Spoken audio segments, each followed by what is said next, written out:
Renungan Pagi, Christ Triumphant atau Kristus yang Menang oleh Ellen G. White, 23 Juli 2025.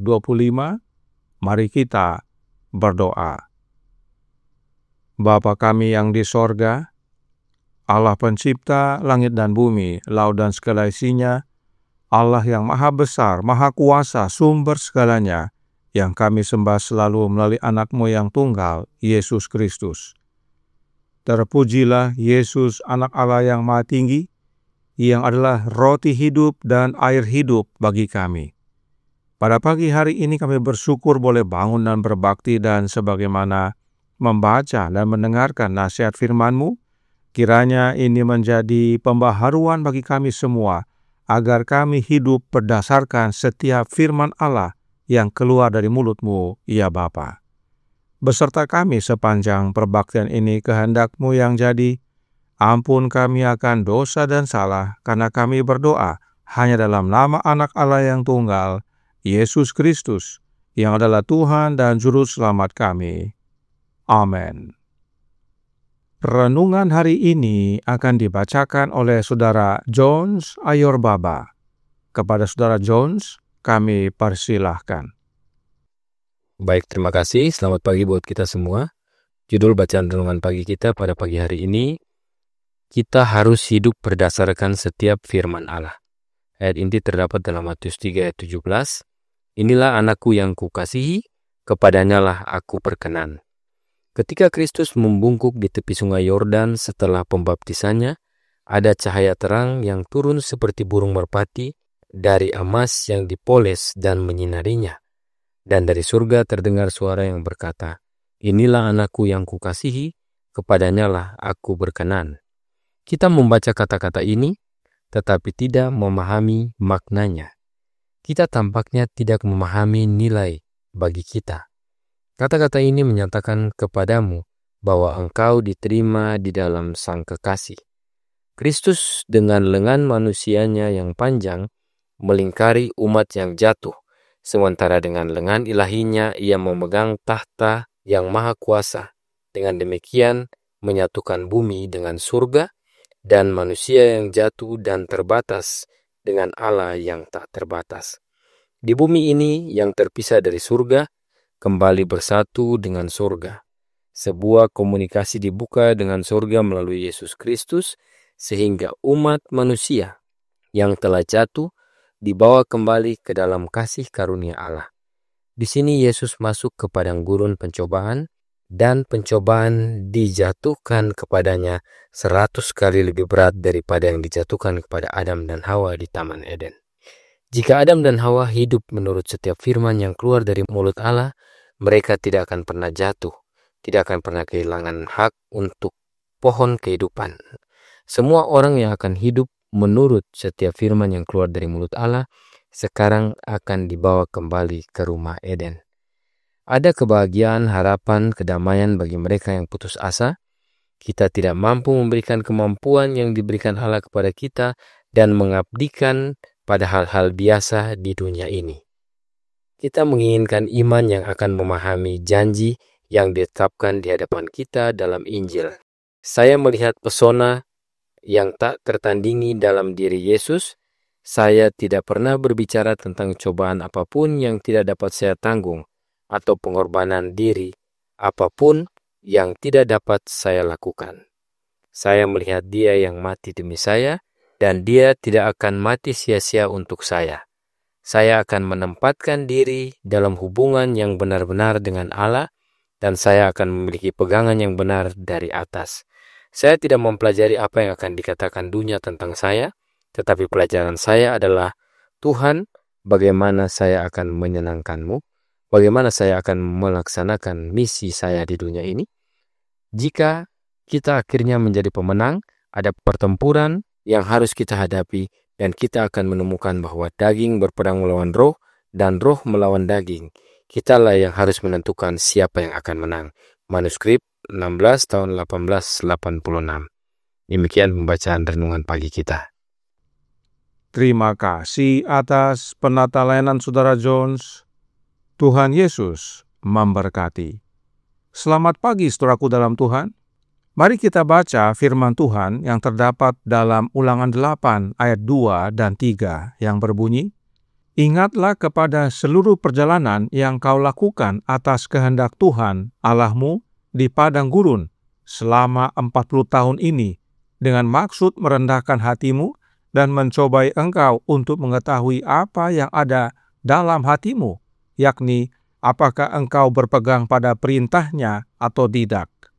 Jadi, Ia merendahkan hatimu, membiarkan engkau lapar, dan memberi engkau makan mana yang tidak kau kenal, dan yang juga tidak dikenal oleh nenek moyangmu, untuk membuat engkau mengerti bahwa manusia hidup bukan dari roti saja, tetapi manusia hidup dari segala yang diucapkan Tuhan.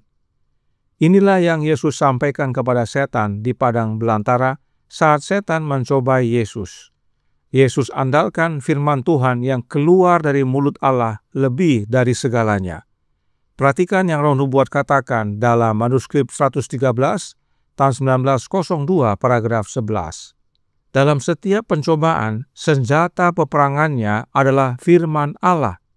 Setan menuntut mujizat dari Kristus sebagai tanda keilahiannya. Namun, yang lebih besar dari semua mujizat, yaitu ketergantungan teguh pada demikianlah firman Tuhan, adalah tanda yang tak terbantahkan.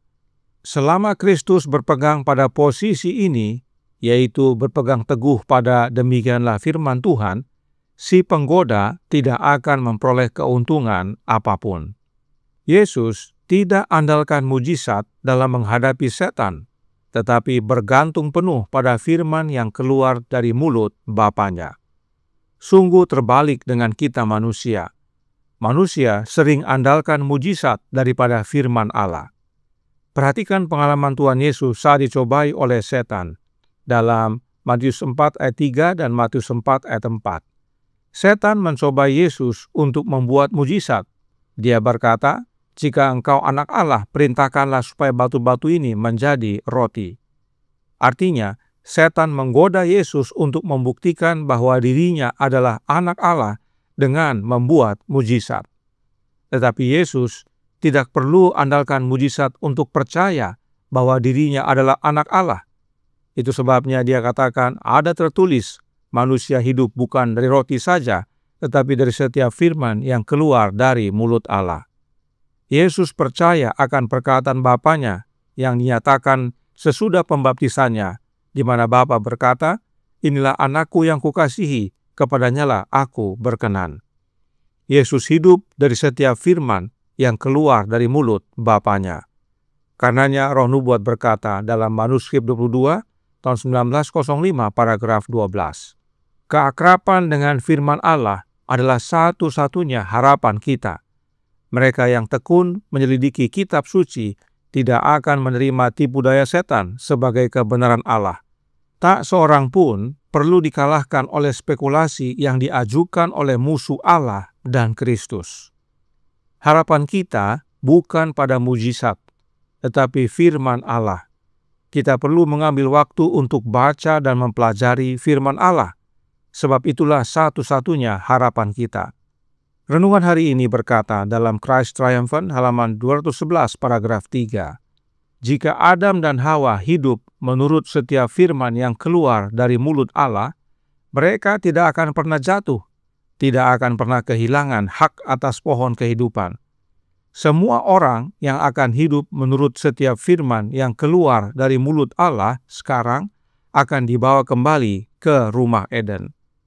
Inilah sebabnya renungan hari ini menasihatkan kita untuk hidup berdasarkan firman Allah.